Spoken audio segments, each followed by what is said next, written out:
कहानी कुछ साल पुरानी है, लेकिन आज भी मुझे उस रात के बारे में सोचकर अजीब महसूस होता है। मैं तब 17 साल का था और अपने दोस्तों रॉबी और स्कॉट के साथ ज्यादातर वीकेंड साथ बिताया करता था। हमारा ज्यादातर वक्त वीडियो गेम्स खेलते या फिर एक दूसरे के घरों में सोने में जाता था। सीनियर ईयर के दौरान हमने ये आदत बना ली थी कि वीकेंड पर कुछ ना कुछ अलग करना है। एक रात हमने सोचा कि इस बार ड्राइव पर चलते हैं। उस वक्त मेरे पास गाड़ी और लाइसेंस था और मेरे पेरेंट्स हम पर भरोसा करते थे कि हम अच्छे बच्चे हैं। रात हमेशा की तरह शुरू हुई। रॉबी और स्कॉट मेरे घर आए, पिज्ज़ा ऑर्डर किया, कुछ गेम खेले और फिर स्कूल की बातें करने लगे। तकरीबन 11 बजे हमने फैसला किया कि गाड़ी लेकर घूमने चलते हैं, म्यूजिक सुनते हैं और पुरानी बातें करते हैं। हम बेफिक्र होकर सड़कों पर निकल पड़े। शुरुआत में सब कुछ मस्त चल रहा था, लेकिन धीरे धीरे हम ऐसी जगह पहुंच गए जहां कोई स्ट्रीट लाइट भी नहीं दिख रही थी। रात का तकरीबन 1 बजा था और हम एक सुनसान अंधेरी सड़क पर थे। तभी हमें एक पुरानी लाल होंडा सिविक सड़क के किनारे दिखी। अजीब बात यह थी कि वो कार सीधी खड़ी नहीं थी, बल्कि झाड़ियों में घुसी हुई थी। उसकी टेल लाइट्स हल्की सी जल रही थीं और हमें लगा कि हो सकता है किसी ने कंट्रोल खो दिया हो और हादसा हो गया हो।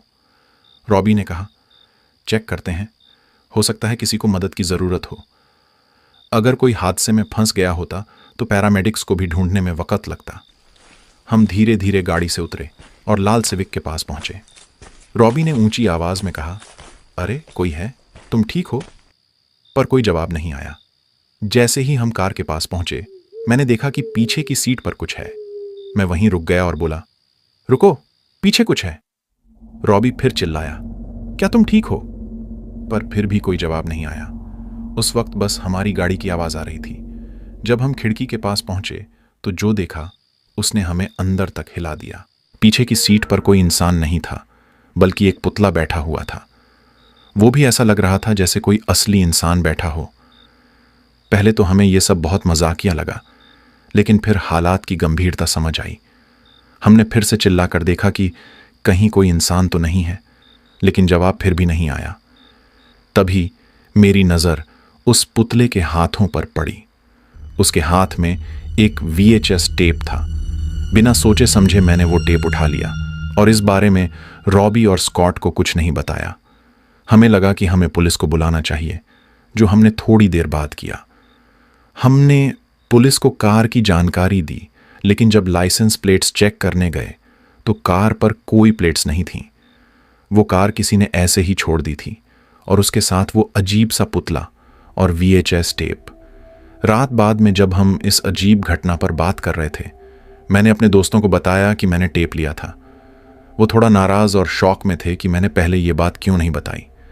टेप के ऊपर एक सफ़ेद स्टिकर था जिस पर काले मार्कर से बड़ी बेढंगी सी खोपड़ी और हड्डियां बनी हुई थीं और लिखा था, देखो। हमने सोच लिया कि हमें इसे देखना चाहिए। मैंने टेप को अपने पुराने VCR में लगाया। टेप शुरू होते ही 5 सेकंड तक काली स्क्रीन थी। फिर अचानक एक आदमी स्क्रीन पर दिखा। उसकी लंबी दाढ़ी और बाल थे और उसने लाल फलालैंड शर्ट पहनी थी। वो एक टेबल पर बैठा था, जैसे किसी वर्कशॉप में हो, और सीधे कैमरे में घूर रहा था। 2 मिनट तक वो कुछ नहीं बोला, बस घूरता रहा। वो 2 मिनट मेरे जीवन के सबसे डरावने पल थे। अचानक वो हंसा और फिर बहुत ही ठंडी आवाज में बोला, ये टेप मेरा है। मुझे पता है कि ये तुम्हारे पास है। मैं इसे वापस लूंगा और तब तुम्हें पछतावा होगा। इसके बाद टेप में बस उसकी डरावनी हंसी और रोने की आवाजें थीं। हमने टेप को आगे बढ़ाया, पर कुछ और नहीं था। बस वही अजीब आदमी कैमरे में घूर रहा था। कुछ देर बाद टेप काली स्क्रीन पर खत्म हो गया। हम मूर्ख बच्चों ने पुलिस को वो टेप देने का फैसला नहीं किया। मैंने उसे अपने पास रख लिया और इतने साल बाद भी वो टेप मेरी किताबों की अलमारी में पड़ा है। आज तक मैंने उसे दोबारा नहीं देखा और ना ही इस घटना के बारे में किसी से बात की। हो सकता है ये सब एक मजाक हो, लेकिन उन दिनों ये हमारे लिए बेहद डरावना अनुभव था। जब भी मैं उस आदमी जैसा कोई दिखने वाला इंसान देखता हूं, मुझे वहीं घबराहट और डर वापस महसूस होने लगता है।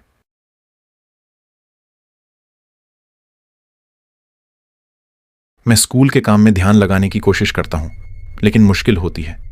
खासकर जब से कुछ दर्दनाक चीजें मेरे साथ हुई हैं, उससे मैं अक्सर डिप्रेस्ड महसूस करता हूं। घर पर बिल्कुल भी फोकस नहीं कर पाता। भले ही शांति हो। छोटे से छोटे शोर पर भी ध्यान बढ़ जाता है और ऐसा लगता है कि मैंने एक ही लाइन को 1000 बार पढ़ा है। कॉलेज के दूसरे साल में भी यही हाल था। आखिरकार मैंने पढ़ाई के लिए एक अलग तरीका अपनाया। ड्राइव करने लगा। स्कूल के सारे काम अब मैं कार में बैठकर एक शांतिपूर्ण जगह पर करता। मेरे घर से ज्यादा दूर नहीं था, सिर्फ 20 मिनट लगते थे। नेचर की शांति और स्थिरता मुझे सुकून देती थी। हाँ, कुछ लोगों को यह थोड़ा अजीब लग सकता है कि होमवर्क करने के लिए मैं इतनी दूर ड्राइव करता था, लेकिन मेरे पास और कोई ऑप्शन नहीं था। ये ही मेरी इकलौती उम्मीद थी कि मैं अपना काम पूरा कर पाऊं। जब मेरे सीनियर ईयर का एंड करीब आया तो मुझे एक बड़ी परीक्षा की चिंता होने लगी। इस एग्जाम में मेरा 40% फाइनल ग्रेड आने वाला था और पास होने के लिए मुझे कम से कम 40% होने की आवश्यकता थी। 75 नंबर लाने थे। तो मैंने डिसाइड किया कि एग्जाम से पहले वीकेंड पर पढ़ाई करूंगा और इस बार थोड़ा अलग एडवेंचर प्लान किया। मैंने सोचा कि हमेशा की तरह उसी जगह जाने के बजाय मैं थोड़ी दूर जाऊंगा, एक नई जगह। शनिवार सुबह जल्दी उठा, काम छोड़ा और सुबह 10 बजे अपनी मंजिल पर पहुंचा। दिन का बड़ा हिस्सा हाइकिंग करते हुए गुजारा। करीब दोपहर 2 बजे मुझे एक बेहतरीन जगह मिली, एक खड़ी पहाड़ी की चोटी जहां से पेड़ों का नज़ारा था। वहां कुछ चट्टानें थीं और मैं अपनी किताब और लैपटॉप के साथ आराम से बैठ गया। सब कुछ परफेक्ट लग रहा था, लेकिन फिर मुझे अचानक महसूस हुआ कि कोई आवाज़ आ रही है, सूखी टहनियों के चटकने की आवाज़। पहले मैंने सोचा कि कोई जानवर होगा, कोई हिरण या चिपमंक जो जंगल में घूम रहा है। फिर सोचा, चलो थोड़ा शोर मचाकर उसे भगा दूं ताकि ध्यान से पढ़ सकूं।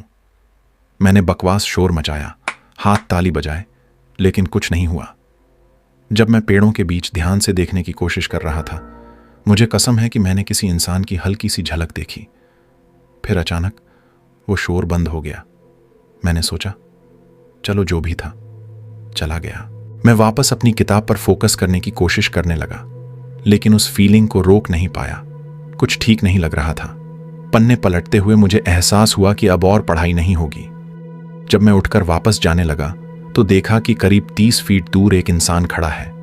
वो पीठ किए हुए था, कंधे चौड़े थे और उसने पूरे काले कपड़े पहने हुए थे। सबसे अजीब बात यह थी कि उसने अपने चेहरे पर कुछ पहना हुआ था। मैं जड़ हो गया, न हिला न कुछ बोला। वो आदमी अचानक मेरी तरफ मुड़ा और मैं सटीक शब्दों में नहीं बता सकता कि उस पल मैं कितना डरा हुआ था। उसके चेहरे पर एक भयानक मास्क था। सफेद लंबी थूथन जैसी चीज उससे लटकी हुई थी। ऐसा लग रहा था जैसे कोई बीटलजूस का किरदार हो। मास्क पर गहरी काली आंखें थीं और सरसों के पीले रंग के बाल मास्क से जुड़े हुए थे। और तभी वो आदमी गुनगुनाना शुरू कर दिया। पहले तो मैंने ध्यान नहीं दिया, लेकिन फिर एहसास हुआ कि वो गुनगुना रहा था जैसे कोई खींची हुई कराह हो। फिर वो मेरी तरफ तेजी से बढ़ने लगा। अब तक वो वहीं डरावनी आवाज निकाल रहा था। मुझे समझ नहीं आ रहा था कि क्या करूं। मेरे पास जो पगडंडी थी वो छोटी थी। अगर मैं वहां से भागने की कोशिश करता तो पहाड़ी से नीचे गिर सकता था। उस आदमी ने अचानक दौड़ना शुरू किया मेरी तरफ। मैं वहीं जड़ हो गया और वो मेरे सामने रुक गया। मैं सांस भी नहीं ले पा रहा था। वो फिर से हंसने लगा और गुनगुनाने लगा। मैंने फौरन वहां से दौड़ लगा दी। पीछे मुड़कर देखने की हिम्मत भी नहीं की। मेरी कार पास थी और मैंने देखा कि वो आदमी अब मेरा पीछा नहीं कर रहा था। मैंने तुरंत पुलिस को फ़ोन किया, लेकिन वहाँ फ़ोन सर्विस नहीं थी। मैं निकटतम शहर की ओर भागा और पुलिस को बताया कि क्या हुआ, लेकिन कुछ खास नहीं किया गया क्योंकि टेक्निकली उस आदमी ने मुझे छुआ भी नहीं था, सिर्फ परेशान किया था। मैं आज भी सोचता हूँ कि वो कौन था। क्या ये कोई प्रैंक था या फिर कोई सनकी इंसान? मैं बस इतना जानता हूँ कि उस दिन जो मनोवैज्ञानिक डर मैंने महसूस किया वो आज भी मेरे साथ है। वो मास्क, वो भयानक हंसी, मैं उसे कभी नहीं भूल पाऊंगा।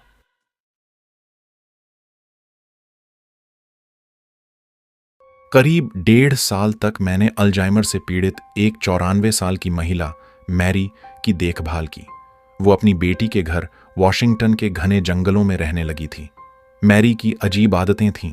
वो अक्सर अपनी मर चुकी माँ और पति के बारे में बातें करती, जैसे वो अभी भी उसके आसपास ही हों। ये सुनकर मुझे कोई फर्क नहीं पड़ा, क्योंकि मैंने डिमेंशिया से पीड़ित लोगों के साथ पहले भी काम किया था। लेकिन जो बात अजीब थी वो थी उसकी जंगलों को लेकर डर। वो मुझसे हमेशा कहती थी, तुम्हें पता नहीं यहाँ कितने खतरनाक जानवर हैं। तुम कभी भी खो सकती हो, इसलिए अंदर ही रहो। उसे इस बात की भी चिंता रहती थी कि उसके पति और मां को फिर से उनके बीच से सफर करना पड़ेगा। मैं सोचती थी कि उसकी हालत की वजह से वो ये सब कह रही है, इसलिए ज्यादा ध्यान नहीं दिया। करीब 6 महीने तक सब नॉर्मल चला, लेकिन फिर एक रात जब मैं सो रही थी, मैंने देखा कि मैरी हॉलवे से बाहर निकल रही है। अल्जाइमर के मरीजों में सनडाउनिंग कॉमन है, तो मैं ज्यादा परेशान नहीं हुई। लेकिन धीरे धीरे वो एक खास खिड़की के पास जाकर खड़े होकर किसी से हंस हंस कर बातें करने लगी। जब मैंने पूछा कि वो क्या कर रही है, तो उसने कहा, माँ, बाहर कुछ अजीब है। सर्दियों की रात थी, बाहर कड़ाके की ठंड थी, लेकिन मैरी की दुनिया में कुछ और ही चल रहा था। फिर एक रात अलार्म की तेज आवाज से मैं और उसकी बेटी उठ गए। हमने देखा कि दरवाजे और खिड़कियां सब बंद थे, लेकिन मैरी गायब थी। उसकी बेटी ने तुरंत घर के अंदर तलाश शुरू की और मैं घबराकर बाहर भागी। बर्फ में कोई निशान नहीं था, मानो कोई बाहर गया ही ना हो। करीब 10 से 15 मिनट तक जंगल में इधर उधर तलाशने के बाद जब मैं वापस लौटी, तो देखा कि मैरी घर के बाहर खिड़की के पास खड़ी थी। वो हंस रही थी, जैसे कुछ हुआ ही ना हो। अजीब बात यह थी कि उसके चारों ओर बर्फ में एक भी कदमों का निशान नहीं था, और ना ही वो ठंडी थी। उसके बाद वो मुलाकातें और बढ़ गईं, लेकिन अब वो हंसी कम और गुस्सा ज्यादा करने लगी। खिड़की की तरफ जाकर चिल्लाती, लड़ती, जैसे वो किसी को देख रही हो जो हम नहीं देख पा रहे थे। फिर अचानक एक दिन ये सब बंद हो गया। मैरी की मौत से कुछ दिन पहले की बात है। उसने मुझसे कहा, मैं उन्हें मुझे उन जंगलों में नहीं ले जाने दूंगी। मुझे उम्मीद है, जैसे वो मुझे तब नहीं ले गए थे। उसने एक कहानी सुनाई जब वो 7 साल की थी। उसके पिता उसे और उसके बड़े भाई को 1 हफ्ते के लिए जंगल के बीच एक केबिन में ले गए थे। उनके साथ उनकी बिल्ली भी थी। मैरी का कमरा बाकी सभी से सबसे दूर था, ठीक वहां से जहां जंगल शुरू होते थे।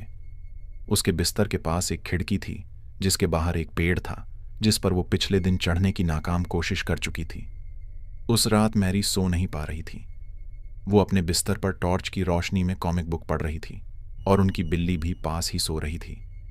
अचानक रात के करीब 2 बजे खिड़की पर किसी ने थपथपाया। पहले उसे लगा कि तेज हवा में कोई पेड़ की शाखा खिड़की से टकरा रही होगी, लेकिन तभी उसने किसी के फुसफुसाने की आवाज सुनी।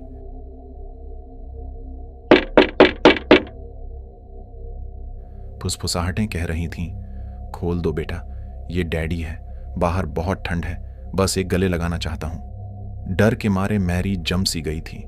उसे पता था कि ये उसके पिता नहीं हो सकते। बिल्ली भी उस अजनबी पर फुफकार रही थी। मैरी ने उसे कसकर पकड़ लिया, मानो वो उसे बचाने वाली हो। तभी खिड़की के कांच पर किसी ने चाकू घिसने की आवाज की, एक भयानक आवाज। मैरी ने पलटकर देखा और वो शख्स खिड़की के बाहर खड़ा था। उसके चेहरे पर एक उन्मादी मुस्कान थी। उसने अपनी पूरी ताकत लगाकर चीख मारी। तभी उसके पिता शिकार की राइफल लेकर कमरे में आए, और जैसे ही उन्होंने खिड़की की तरफ देखा, वो आदमी गायब हो चुका था। अगली सुबह उन्होंने पैकअप किया और घर लौट आए। पुलिस में रिपोर्ट दर्ज करवाई गई, लेकिन उस आदमी का कभी पता नहीं चला। आज भी मैरी उस रात को याद करके कहती थी कि वो कभी उस मुस्कान को नहीं भूल सकती, और मैं भी कभी उस रात को नहीं भूल सकती जब मैंने उसे ठंडी रात में बर्फ पर बिना निशान के हंसते हुए देखा था। क्या वो सब सच था, या फिर अल्जाइमर का एक और भयानक खेल?